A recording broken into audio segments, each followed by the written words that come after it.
Target করা হচ্ছে বা বাংলাদেশকে যুদ্ধের মুখে ঠেলে দেওয়া হচ্ছে কিনা সেই প্রশ্ন এখন উঠছে।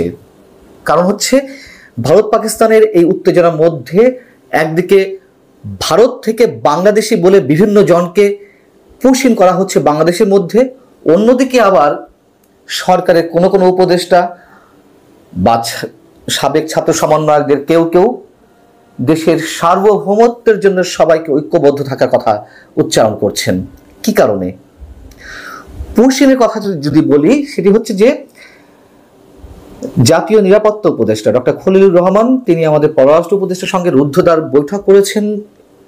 এই বৈঠকের পরে সাংবাদিকদের মুখোমুখি হয়ে তিনি যেটি বলেছেন যে ভারত থেকে জোর করে মানুষ প্রবেশ করানোর খবর আমরা পাচ্ছি, দেশের নাগরিক হলে আনুষ্ঠানিক প্রক্রিয়ায় তা জানাতে হবে, এ ধরনের ঘটনা গ্রহণযোগ্য নয়। নয়াদিল্লির কাছে বিষয়টি ব্যাখ্যা চাওয়া হয়েছে। বাংলাদেশ ভারত সীমান্তে জোরপূর্বক প্রবেশের বিষয়টি দিল্লির নোটিশে আনা হয়েছে। তাদের বলা হয়েছে কোনো বাংলাদেশি নাগরিক হলে আনুষ্ঠানিক প্রক্রিয়ায় তাদের পাঠানো যেত। ডক্টর খলিলুর রহমানের অন্তত এই মন্তব্যটি আমরা সমর্থন করতে চাই। অবশ্যই তিনি ফরমাল কথা বলেছেন এবং তিনি বলছেন যে প্রতিটি পুশ ইনের ব্যাপারে বাংলাদেশ আলাদাভাবে যাচাই করছে। ভারত পাকিস্তান উত্তেজনার মধ্যেই কুড়িগ্রাম ও খাগড়াছড়ি সীমান্ত দিয়ে 24 ঘন্টায় শতাধিক মানুষকে পুশ ইন করা হয়েছে এবং এই তথ্য তিনি পেয়েছেন বিজেপির মাধ্যমে। কুড়িগ্রাম সীমান্ত থেকেই বিজেপি জানাচ্ছে যে 30 জনকে একদিনেই পুশ ইন করার চেষ্টা করা হয়েছে, তাদেরকে আটক করা হয়েছে এবং বিএসএফ সদস্যরা তাদেরকে বুধবার ভোরে ভারত থেকে বাংলাদেশে পাঠিয়েছে। এই সব খবরের ভিত্তিতে ডক্টর খলিলুর রহমান যেটি তার কনক্লুশনে বলছেন যে আমাদের সিদ্ধান্ত স্পষ্ট, যদি প্রমাণ হয় যে তারা বাংলাদেশের নাগরিক আমাদের গ্রহণ করতে আপত্তি নেই, কিন্তু যে প্রক্রিয়ায় পাঠাচ্ছে সেটি সঠিক কোনো পদ্ধতি নয়। এই অবস্থা ভারত যেহেতু করছে, নিশ্চয়ই আমরা মনে করতে পারি ভারতের উস্কানি নানানভাবে থাকতে পারে। আর এ কথা তো সত্য, আরও আগে থেকেই বলে আসছি, ভারত নানান ধরনের পদক্ষেপ নেবে বর্তমান সরকারকে নাজেহাল করতে এবং ভারতের এই যে উস্কানি, সেই উস্কানিতে আরো ঘি ঢেলে দেওয়া হচ্ছে কিনা আমাদের সরকারের কোনো কোনো দায়িত্বশীল জায়গা থেকে অথবা সাবেক ছাত্র সমন্বয়কদের পক্ষ থেকে, সে বিষয়ে আমরা এর আগে আপনাদের সামনে আলোচনা করেছি এবং এ কথা তো স্পষ্ট যে এখান থেকেও নানান ধরনের উস্কানি দেওয়া হচ্ছে। এদিকে নতুন করে যে রাতে ভারত পাকিস্তানের উপর হামলা চালালো তার পরদিনই অর্থাৎ বুধবারই সরকারের দায়িত্বশীল একজন ব্যক্তি উপদেষ্টা আসিফ মাহমুদ সজীব ভুঁইয়া তিনি ফেসবুকে কি লিখলেন যে সার্বভৌমত্ব রক্ষায় প্রয়োজন শক্তিশালী জাতীয় ঐক্য ও সংহতি। একই সাথে জাতীয় নাগরিক কমিটির অন্যতম শীর্ষ নেতা হাসনাত আব্দুল্লাহ তিনিও সামাজিক যোগাযোগ মাধ্যমে সরব হলেন, তিনি ঐক্যের বার্তা দিলেন। একইভাবে তিনিও মন্তব্য করলেন যে সার্বভৌমত্বের জন্য আমাদের সবাইকে ঐক্যবদ্ধ থাকতে হবে। কাকতালীয়ভাবে একই দিনে জাতীয় নাগরিক কমিটির এনসিপির আর এক শীর্ষ নেতা প্রভাবশালী নেতা সার্জিস আলম তিনিও একইভাবে সামাজিক যোগাযোগ মাধ্যম ফেসবুকে পোস্ট করেছেন জাতীয় ঐক্যের আহ্বান জানিয়ে সার্বভৌমত্ব রক্ষায়। তিনি কি লিখছেন? তিনি বলছেন যে মাতৃভূমির নিরাপত্তা এবং সার্বভৌমত্ব রক্ষায় দল মত ধর্ম বর্ণ নির্বিশেষে আমরা ঐক্যবদ্ধ এবং আপোষহীন।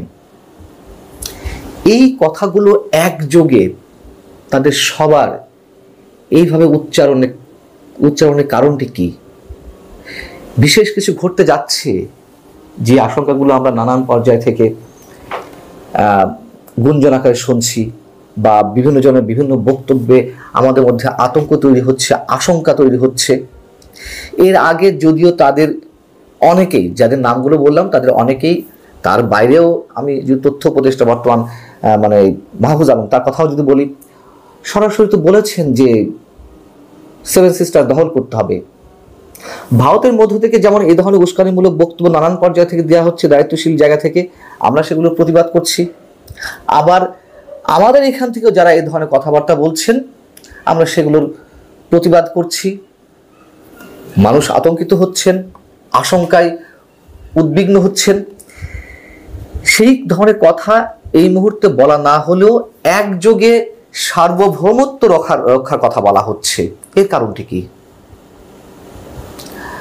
আমাদের প্রধান উপদেষ্টা, সরকারের শীর্ষ ব্যক্তি অধ্যাপক ডক্টর মোহাম্মদ ইউনূস, তিনিও তো যুদ্ধের প্রস্তুতির কথা বললেন। কয়েকদিন আগে নৌবাহিনীর একটি অনুষ্ঠানে তিনি গিয়ে এই ধরনের কথা বললেন। এখন বিষয় হচ্ছে যুদ্ধের প্রস্তুতির কথা প্রত্যেক সরকারের প্রধানই, প্রত্যেক রাষ্ট্রপ্রধানই সশস্ত্র বাহিনীর কোনো অনুষ্ঠানে গেলে মন্তব্য করে থাকে। কিন্তু অনেকের মতে প্রধান উপদেষ্টা ওই দিন যে কথাগুলো বলেছেন সরাসরি তো যেটাকে লিঙ্ক করে বললেন যে ঘুম থেকে উঠেই মনে হয় এই বুঝি ভারত পাকিস্তান যুদ্ধ শুরু হয়ে যায় অবস্থা, অতএব আমাদেরকেও যুদ্ধের প্রস্তুতি নিতে হবে।